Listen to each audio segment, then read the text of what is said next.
नई सरकार में तो नई कार मिलती ही है, तो लोकसभा चुनाव के बाद अब मध्य प्रदेश सरकार के मंत्रियों को नई कार देने की तैयारी कर ली गई है। स्टेट गैरेज को थोड़ी बहुत ना नुक्कड़ के बाद 25 कार खरीदने की मंजूरी मिल गई है। अब जल्दी ही उप मुख्यमंत्रियों के साथ प्रदेश के मंत्री नई कार में सवारी करते नजर आएंगे। वैसे बड़े कर्जे में डूबे प्रदेश की सरकार को महंगी कारें खरीदने का यह फैसला करना आसान नहीं था। देखिए किन हालातों में लिया गया यह फैसला इस रिपोर्ट से। चमचमाती इनोवा क्रिस्टा गाड़ियां, नई नवेली फॉर्च्यूनर। मध्य प्रदेश में अब सरकार में बैठे मंत्रियों की चांदी होने वाली है। दरअसल अब इनको पुरानी गाड़ियों में नहीं बल्कि चमचमाती नई गाड़ियों में सफर करने का मौका मिल रहा है। वित्त विभाग की मंजूरी मिलने के बाद स्टेट गैरेज ने 20 इनोवा क्रिस्टा गाड़ियां खरीदने का फैसला किया है। साथ ही 5 फॉर्च्यूनर भी खरीदी जाएंगी। मुख्यमंत्री के लिए दो डिप्टी सीएम के लिए एक कार का आवंटन भी तय कर दिया गया है। हालांकि इससे पहले भी सरकार ने कई गाड़ियां खरीदी हैं। आपको बता दें कि स्टेट गैरेज ने मार्च में 5 इनोवा खरीदी थी। 2018 से 2019 में 22 इनोवा खरीदी गई। हर कार 1 लाख किलोमीटर तक चल सकती थी, लेकिन सरकार ने सालों पहले खरीदी इन गाड़ियों को 10 से 20 हजार किलोमीटर ही चलने के बाद रिटायर्ड की श्रेणी में रख दिया और अब नई गाड़ियां खरीदी जा रही हैं। इन गाड़ियों की खरीदी के लिए भारी भरकम बजट भी रखा गया है। स्टेट गैरेज ने 31 गाड़ियों के खरीदे जाने के लिए प्रपोजल भेजा था, लेकिन महज 25 गाड़ियों को खरीदने के लिए बजट आवंटित हुआ है। फॉर्च्यूनर और इनोवा दोनों के लिए ही 5 करोड़ रुपए से अधिक का बजट तय हुआ है। देखिए, ये वो सरकार है जिसने 170 करोड़ का प्लेन खरीदा था, उसका बीमा तक तो कराया नहीं था। आज मतलब क्रैश हो गया उसका, मतलब इतनी बड़ी स्थिति हो गई। आज 4 लाख करोड़ से ज़्यादा का कर्जा ले चुकी है।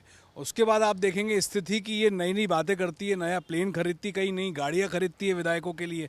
ये जो कर रहे हैं इससे जनता को लाभ नहीं पहुंच रहा है। जनता को लाभ पहुंचाने वाली बात ये सरकार बिल्कुल नहीं कर रही। देखिए, मध्य प्रदेश सरकार हमेशा जनहित के कार्यों में रहती है और प्रदेश पे जो कर्जा भी है वो केवल जनहित की योजनाओं को पूरा करने के लिए और मध्य प्रदेश को विकास के रास्ते पे लाने के लिए लिया गया है। ये कांग्रेस जैसी भ्रष्टाचार की सरकार नहीं है जहाँ भ्रष्टाचार के लिए कर्जा लिया जाता हो। रही बात साधन सुविधाओं की, तो साधन सुविधाओं से विकास कार्यों में और ज़्यादा गति मिलती है। क्या कांग्रेस शासित प्रदेशों में वाहन और अन्य साधन नहीं लिए जाते हैं?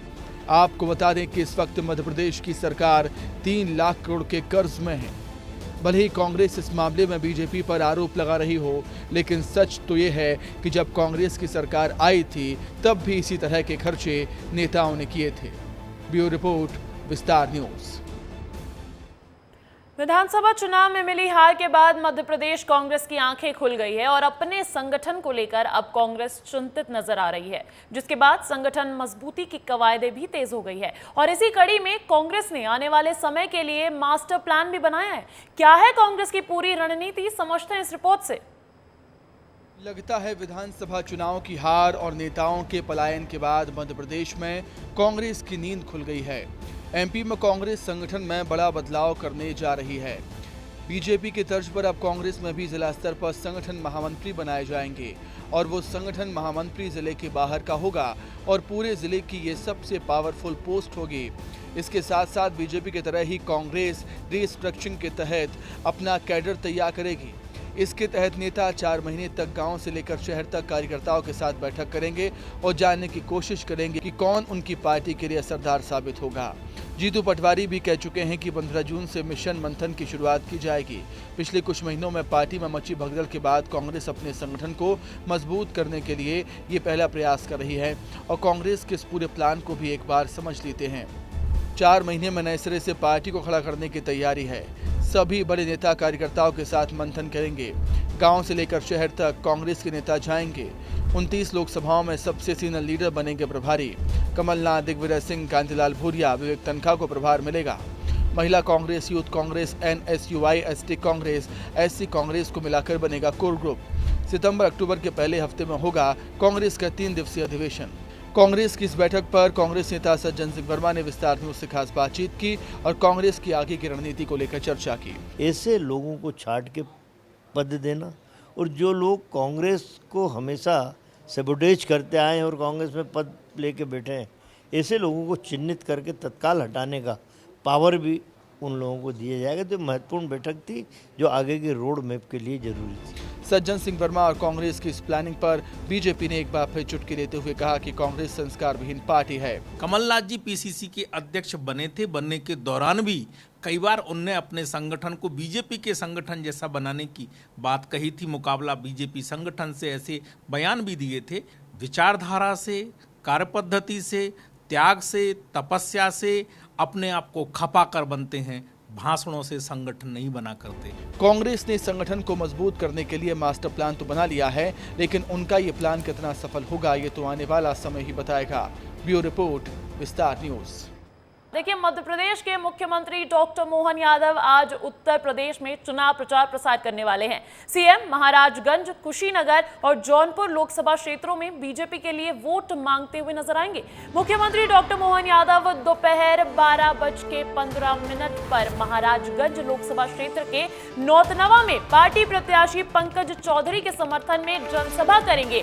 तो वहीं उसके बाद दोपहर 2 बजे कुशीनगर लोकसभा के पार्टी उम्मीदवार विजय कुमार दुबे के समर्थन में रामकोला में जनसभा करेंगे। उसके बाद सीएम डॉक्टर मोहन यादव करीब शाम 4 बजे जौनपुर लोकसभा क्षेत्र पहुंचेंगे। वहां पार्टी प्रत्याशी कृपा शंकर सिंह के समर्थन में जनसभा में शामिल होंगे। ये कार्यक्रम रहने वाला है आज सीएम डॉक्टर मोहन यादव का। आज वो कुशीनगर दौरे पर है, महाराजगंज दौरे पर हैं और जौनपुर भी जाने वाले हैं। तो वहीं मुख्यमंत्री डॉक्टर मोहन यादव शाम 6:30 बजे उसके बाद वाराणसी पहुंचकर बाबा काशी विश्वनाथ के दर्शन और पूजन करने वाले हैं। ये है आज सीएम डॉक्टर मोहन यादव का पूरा दौरा।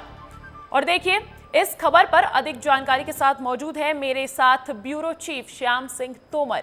श्याम जी, यूपी में ये कोई पहला दौरा तो है नहीं, लगातार हमने देखा है कि उनको मिशन यूपी की जिम्मेदारी मिलती रही है सीएम डॉक्टर मोहन यादव को।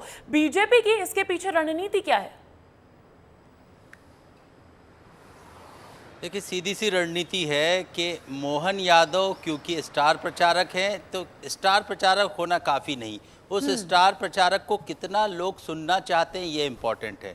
तो डॉक्टर मोहन यादव को लोग सुनना चाहते हैं, उनकी लुभावनी बातें जब वो स्थानीय स्तर के मुद्दों को उठाते हैं, स्थानीय बातों को करते हैं, स्थानीय जो है लोगों के बीच जाते हैं, तो ये महत्वपूर्ण है। अभी हम विश्लेषण कर रहे थे, देख रहे थे महाराजगंज, कुशीनगर और जौनपुर, तीनों सीटें जो है एक दूसरे से डिफरेंट है, एक दूसरे से अलग हैं। महाराजगंज जो है बॉर्डर से लगा हुआ एरिया है, यहाँ पर कुर्मी है, पटेल हैं, इसके अलावा यादव हैं, तकरीबन 57% ओबीसी वर्ग है। तो वहाँ बहुत महत्वपूर्ण है यादवों के बीच, कुर्मी पटेलों के बीच उनकी बात को रखना, ये महत्वपूर्ण होगा। इधर जब हम कुशीनगर देखते हैं तो ये सीट जो है यहाँ पर कुशवाहा समाज महत्वपूर्ण हो जाता है, यादव भी यहाँ पर हैं, मुस्लिम भी हैं। इसी तरह जब हम जौनपुर जाते हैं तो सबसे बड़ी चुनौती जौनपुर है भाजपा के लिए, क्योंकि यहाँ पर ब्राह्मण ज़्यादा हैं, राजपूत उसके बाद दूसरे क्रम पर आते हैं, तो उनको साधना बहुत महत्वपूर्ण है। तो ये तमाम समीकरण को साधने के लिए जो चेहरा चलेगा,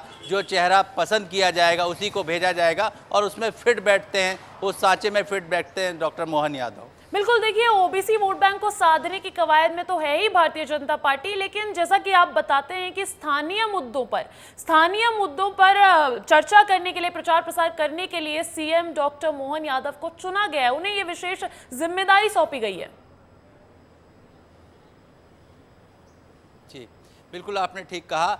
भाजपा हमेशा रिसर्च पर फोकस करती है। जब भी स्टार प्रचारक फील्ड में जाते हैं तो उनको इतना रिसर्च करके दिया जाता है कि आपको कौन से मुद्दे उठाने, किन मुद्दों पर बात करनी है, किस तरह से लोकल कनेक्ट जो है उसको ध्यान रखना है। ये जब इसी आधार पर जब लोग देखते हैं कि यार ये तो मध्य प्रदेश के मुख्यमंत्री हैं, बात हमारे जो इंटीरियर की कर रहे हैं, अंचल की कर रहे हैं, मतलब इन्होंने बहुत जाना समझा है हमको बहुत अच्छे से जानते हैं। भाजपा भी यही चाहती है कि आपको अच्छे से जानते हैं, आपके जो है मतदाताओं को जानते हैं, इसीलिए जो भाजपा उन्हीं चेहरों को भेजती है। बिल्कुल, तो बीजेपी कोशिश करती रहती है कि जनता से एक जुड़ सके किसी मुद्दे के तहत। बहुत बहुत शुक्रिया श्याम जी तमाम जानकारी के लिए। और देखिए, मध्य प्रदेश में नर्सिंग घोटाले में एक नया अपडेट सामने आया है। सीबीआई की रिपोर्ट में भोपाल के 4 कॉलेज को हरी झंडी दी गई थी और असल में तो वो कॉलेज वहां पर हैं ही नहीं। इसके अलावा 13 लोगों को गिरफ्तार भी किया गया है। और क्या है पूरा अपडेट, समझिए इस रिपोर्ट से। मध्य प्रदेश में नर्सिंग घोटाले के चिराग से अब एक और नया जिन बाहर निकला है। सीबीआई ने राजधानी के जिस कॉलेज की ओके रिपोर्ट बनाकर दी थी, वहां पर भी अब कुछ नहीं मिला, जिसके बाद से सीबीआई के अफसरों पर एक बार फिर से सवाल खड़े हो गए हैं। मध्य प्रदेश के मशहूर नर्सिंग घोटाले में अप्रैल 2023 में ग्वालियर हाईकोर्ट के आदेश पर नर्सिंग और पटवारी भर्ती घोटाले के जांच के लिए एक टीम बनाई गई थी, लेकिन इस 7 सदस्यीय कोर टीम और 4 सदस्यीय सहायक टीम में कुछ भ्रष्ट लोग भी शामिल हो गए। अब जरा आप ही सोचिए, जब देश की सबसे भरोसेमंद जांच संस्था सीबीआई के लोगों के हाथ ही भ्रष्टाचार के रंग में रंगे हो तो फिर क्या ही बात की जाए। अब तक इस पूरे मामले में 2 सीबीआई ऑफिसर राहुल और सुशील और उसके साथ 2 प्रिंसिपल गिरफ्तार हो चुके हैं, लेकिन अभी भी इस केस में बहुत सी परतें खुलनी बाकी है। अब तक इस पूरे मामले में कितने लोग गिरफ्तार हो चुके हैं, जरा उस पर नजर डाल लेते हैं। नर्सिंग घोटाले में अब तक 13 लोगों की गिरफ्तारी हो चुकी है और ये 13 लोग कौन कौन हैं ये आपको बता देते हैं। राहुल राज और सुशील कुमार मजोका सीबीआई निरीक्षक गिरफ्तार हो चुके हैं। सुमा भास्करन मलय नर्सिंग कॉलेज की प्रिंसिपल है, भोपाल से ये भी गिरफ्तार हो चुकी हैं। अनिल भास्करन मलय नर्सिंग कॉलेज के chairman. Ravi Bhadauria RD memorial college Indore. Jalpana Adhikari प्राचार्य भाभा यूनिवर्सिटी भोपाल। सचिन जैन इस पूरे मामले में दलाल, ये भी गिरफ्तार हो चुके हैं। वेद प्रकाश शर्मा इंदौर के निजी नर्सिंग कॉलेज से जुड़े हुए एक शख्स हैं, ये भी गिरफ्तार हो चुके हैं। जुगल किशोर शर्मा संचालक Bhaskar college of nursing. Radha Raman Sharma Jugal Kishore Sharma के भाई हैं, ये भी गिरफ्तार हो चुके हैं। प्रीति तिलकवार निजी नर्सिंग कॉलेज से जुड़ी हुई महिला, ये भी गिरफ्तार हो चुकी हैं। ओम गोस्वामी प्रत्यांश कॉलेज ऑफ नर्सिंग से और इस पूरे मामले में दलाल तनवीर की भी गिरफ्तारी हो चुकी है। मध्य प्रदेश में सबसे बड़ी देश की एजेंसी सीबीआई एक बार फिर घेरे में है।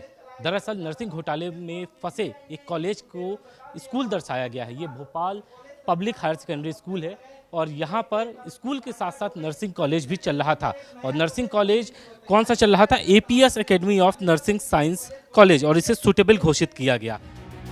हाईकोर्ट के आदेश पर नर्सिंग कॉलेज की जांच के लिए सीबीआई टीम बनाई गई थी और उस सीबीआई टीम ने पूरे प्रदेश के 169 कॉलेज को हरी झंडी भी दी थी, लेकिन अब इन सभी 169 कॉलेजों पर फिर से संकट के बादल गहरा गए हैं।